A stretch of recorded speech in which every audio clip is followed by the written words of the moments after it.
Okay, just had a Halloween Havoc. Lots of grudge matches. Most of them were pretty good. I mean, a grudge match requires this bizarre thing. It needs a grudge and a good amount of backstory to it. So we'll knock out all those pretty quick. The casket match. So, the you blind me, so now I'm gonna put you into a casket. Okay, not a bad match. Just I felt really weird, and especially when they did a casket bump where Apollo went into the smaller casket and broke it. And then they had everything fade to black, and then more Drews got another casket, a bigger casket, and they tried to do lots of spots in the casket. With Cruz eventually getting the victory. So you had two matches where it was incapacitate your opponent and then slam a door or a lid. Casket ambulance match. It was okay. I mean, better than like a global luxation match, but it was fine. Good to see Apollo get the victory. Weapons Wild match. I like that they edited out the skateboard breaking mid swing, and I'm glad that they've learned from the Bailey storyline where it was goody two shoe babyface not gonna get violent and then losing. Perez had a moment where she hesitated, but a lot of times she laid everything in. Hesitation came from when they went up to the balcony spot. They did a nice balcony bump. Seeing Pop Rocks into a bunch of chairs. Perez getting the victory. I'm like, okay, that was good. They're now 1-1. One a straight up match, one in a no DQ style match. You can run a third one, best of 3. Make it no more contendership match. And they worked a solid match. But again, add a really good backstory to it. They built up to this match. And then my favorite out of these matches, the Kemp Creed match. Damon Kemp, I like this NXT UK stuff that he did, and you can tell there's a lot of potential. I think they broke Diamond Mine too fast. I don't know if Roderick Strong's, contract issues or whatever. It felt like they broke Diamond Mine way too quick. And this being Kemp's first major singles feud, I didn't think he was going to win, because if Julius were to have lost this match, then Brutus isn't in NXT. But they laid it in this match. The bits where Julius is in the back of the ambulance, and he's getting hit in the head with the door's bouncing open, putting his hands in the doorway, and I'm like, how would you gimmick that? I know he tapes one of his hands, but still, how would you gimmick that? It's a man slamming the door onto your fingers. I know there's some padding in the door, but not a lot. And then seeing them, do the finish is I powerbomb you onto the gurney. I put a chair in your face, hit my diving lariat, and then I carry your broken body, throw you in, slam the door, still selling the hand issue. And I'm like, yeah, that's solid. Julius, solid in the ring, very good on the mic, knows what he's doing, knows what he's about. I really like this match. It shows how much brutality you can do without doing blood. So now we'll do the women's match. So they did a Toxic Attraction haunted house bit. Mandy Rose came out looking decent in that. JC Jane looked really out of place. Gigi Dolan killed it in that segment. Really, you can tell she really loved the haunted house aspect of it. She was really enjoying it and digging it well. Interacted well with the characters in there. And, of course, led to Elba Fire with half her face done in evil jack-o'-lantern. Taking Mandy Rose for their match. And their match was good. I'm thinking, okay, good. Alba Fire's taken out, Toxic Attraction, left them in the middle of nowhere. Nice back and forth. It seemed like she was going to get the victory, and then Toxic Attraction showed up.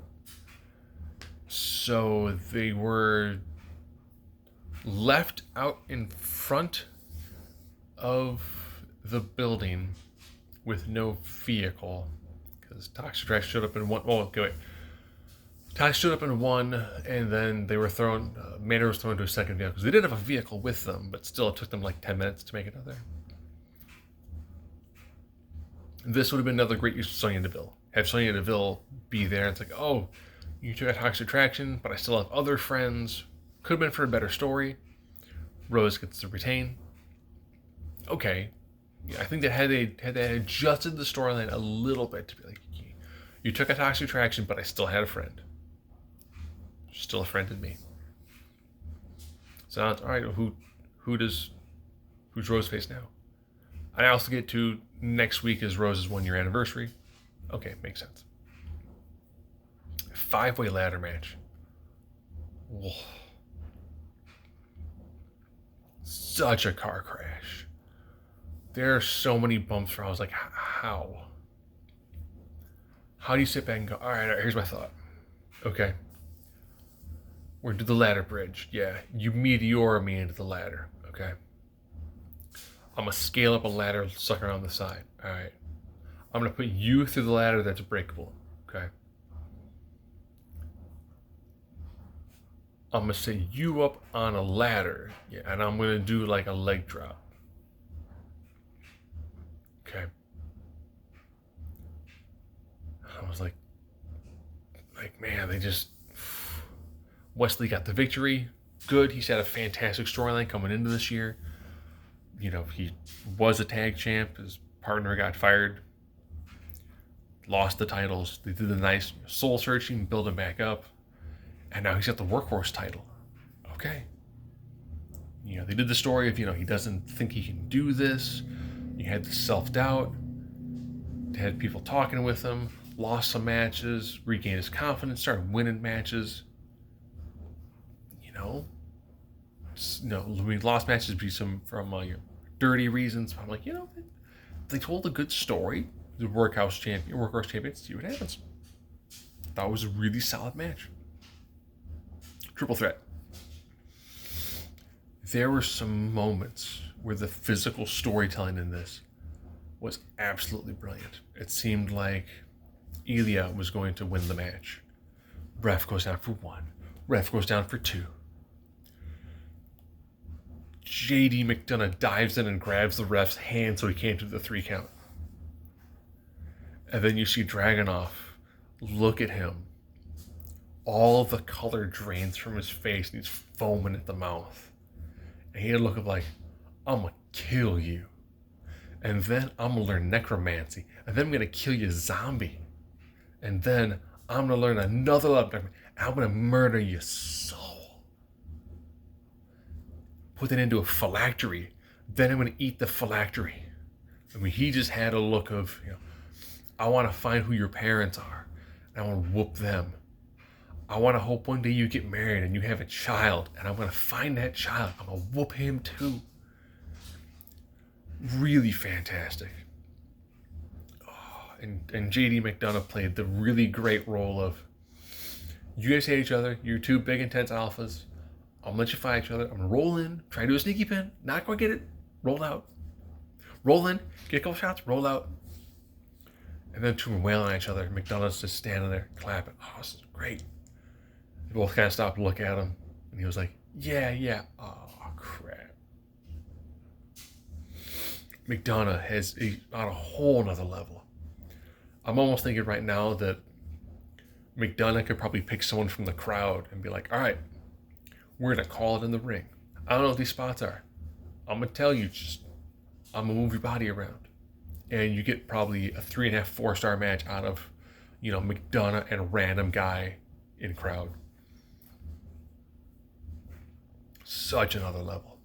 And I like that, they don't make Braun Breaker seem entirely indestructible. He has moments where, he's vulnerable. A lot of times you're like, he might lose this match. Finish with, going for the diving corkscrew headbutt, but Breaker catching him short with the spear, hooking both legs, and then winning the match. And the camera angle of showing McDonough, who just took like the super torpedo Moscow, in the background trying to reach up to get in the ring, but he can't because he's also wiped out. brilliant. Oh, Michaels is doing some fantastic work there. This was a lot of fun. Other segments that were there, Shotzi coming out, they're like, it's the Joker. It looked a lot more like Julia Dent. Just throwing that out there. And then having she came out as Beetlejuice later, while Quincy was a banana. He did make the appealing joke, so I give him credit for that. Last Legend came down, Quincy tore into her, and then Shotzi beat her down, hit a DDT. I'm like, yeah, not bad. Well, I've seen Shotzi back in NXT for a little bit for a cup of coffee. I think that's something more for wheelhouse, but I liked a lot of this event. I thought it was good. This premium live event. Casket match just felt clunky. Probably because you had two matches that both had a beat your opponent, shut a door on them. And I didn't feel like that's what that match should have been. It just felt weird. Even a coal miner glove match would have been something different. Like, oh, they blind each other? A coal miner's glove match? Why? Put on a loaded glove? Pound your opponent down? I don't know. But so beyond that one, which felt like it just didn't hit the grudge match level to it, another solid event.